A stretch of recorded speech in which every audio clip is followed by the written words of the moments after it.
Hey guys, welcome to Techies Guru tutorial. Today we'll be learning how to post a story on Snapchat.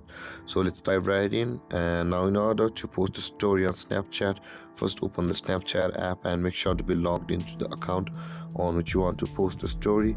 So guys, in order to post a story, you can see there is the camera click icon on the middle of the screen at the bottom, and you can take a snap from there. You can use or choose your glasses or lenses. You can see there are a lot of lenses over here to take a story, so I'll be just taking a regular one. So let's tap on the snap, or you can see at the bottom left corner of the screen there are two pictures icon over here just above the map icon.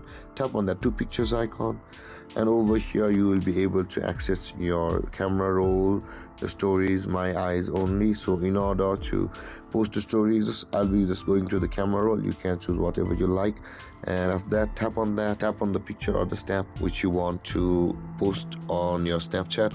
You can add your text. You can see all these effects available for over here. You can edit them, you can crop them, you can edit something, you can add something from the top right corner of this list. And with that being done guys, tap on the stories, and you can see guys, this picture has been added to our story on Snapchat. And this is how you post a story on Snapchat. And if you have any confusions or questions regarding the topic, feel free to comment in the comment section below, and don't forget to like, subscribe and hit that bell icon for more videos. Thank you for watching guys. Peace.